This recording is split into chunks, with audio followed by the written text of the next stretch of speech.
Riverdale Farms has had an interesting history that began in the late 1800s when Alderman Daniel Lamb decided Toronto was in need of a display space for animals. Starting with just a deer, then a couple of wolves, he began the first Toronto Zoo. Soon this humble space located downtown Toronto featured monkeys, elephants, and many other exotic animals. Yeah, somebody spray painted it, unfortunately. Lions, monkeys, ocelots, Siberian bear, wolves. It continued operating this way until 1974, which was approximately 80 years.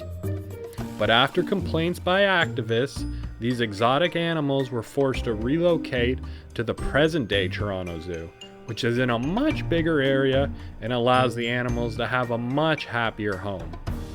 This old zoo location, now renamed Riverdale Farms, refocused its attention to pioneer-based animals that generally aren't seen on commercial farms anymore. Don't get caught for Thanksgiving. So the pigs, they have larger pigs here that just had piglets this past fall, I guess. They're normally kept in here. They've got a little pen over there where they lay down, and then just tons of mud to play in. So they actually have quite an open space, this area here, this middle one, and then just roaming around over here. Because it's colder, I think they're in the barn today. So we might not be able to see the pigs today then. Here's where all the goats are kept. These actually were little babies just as of the spring probably, and they've already grown quite a bit. Look at them all looking at us. One's dozed off for now, but they're pretty chill. They've got roosters in the same pen here, which can be pretty loud at times. You'll hear them like all the way across the farm. Hi, buddy. I try not to stick my hand in here though, because I don't want him eating my hand. So as you can see, the highway is just over here, which makes it even crazier to think that there was actually a full-out zoo here.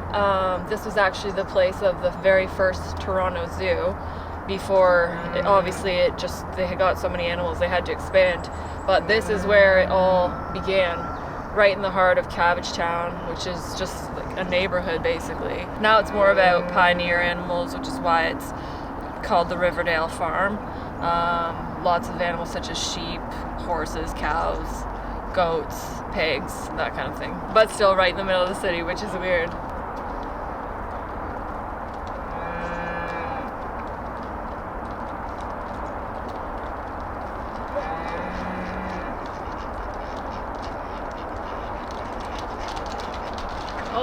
Gonna have a duck fight. So there's two trails you can go down here. This leads to some more animals, sheep, and the farmer's cottage, or the original zookeeper's cottage. And then this trail down here actually leads to a few little swamp areas, where there's different wildlife down there, different types of fish. As you can see, the goats have such a huge area to roam around. They like to climb up on hills and stuff like that, so they've got a really nice upward area to walk.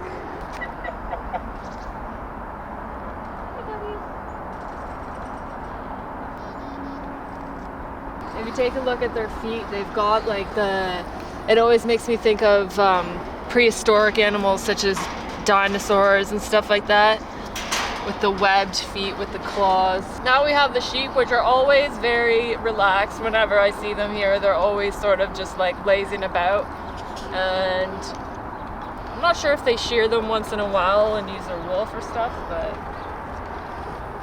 they got some growing to do still. One of them had a black lamb that was born in the spring as well, which was really cool to see. I know there's an original cottage on the property that was the zookeeper's residence, and I believe it... Oh, there's... this one's just roaming free. I don't know how that one got out, but I guess they do have wings. So yeah, I believe this is the original residence of the zookeeper back here. So on the lower path here, that's where all the swampland is located. And there's lots of different types of birds and fish that live, once again, right beside the highway. But yeah, there's lots of nice mossy areas where they like to live. And I know that they have summer camps for kids as well, that kids come and discover different types of wildlife and stuff like that, and that's run by the Riverdale Farm as well. Look at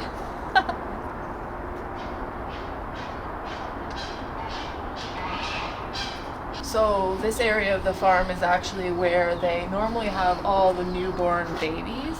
I don't know if this time of year they'll have any babies right now, but this is where they initially keep all of the animals that are just born.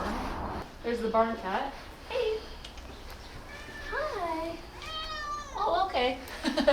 Again, this is all in the middle of the city. So it's so great for people who live in this neighborhood. They can bring their kids here anytime. Yeah, it's just surrounded by houses and then the highway, of course. So it makes it really easy for anyone who's coming into the city to get to. It's just like right in the heart of everything. So it's a nice little getaway for a lot of people. People come here on the weekends all the time. And it's free! No charge at all. Don't you love that? Now, they've only ever had 2 horses normally here that I've seen. The cows were here just a couple seconds ago, but I think they must have moved them. Might have to come back in warmer weather. Then we can see the pigs outside and the cows and see if there's any more babies being born in the spring. This is cool. This looks like an old silo here. Oh, there they are. Okay. They decided to go inside the barn and get a little warmth from the cold. So this is the back end of the farm, and as you can see, there's some more sheep here, but also, once again, the proximity to everything is so convenient. You've got people's houses literally right there. It's like right smack dab in the middle of the neighborhood. And once again, over here, that's actually in the direction of where the old Don Valley Jail is located as well.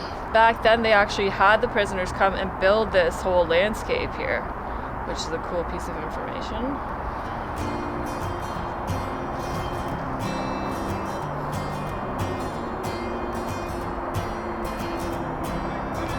So I think that's all there is for now, but we'll come back in the spring and see what's happening then. Okay, make sure you like, subscribe, and hit the little bell notification to keep updated, and we'll keep you updated with our adventures on Planet U.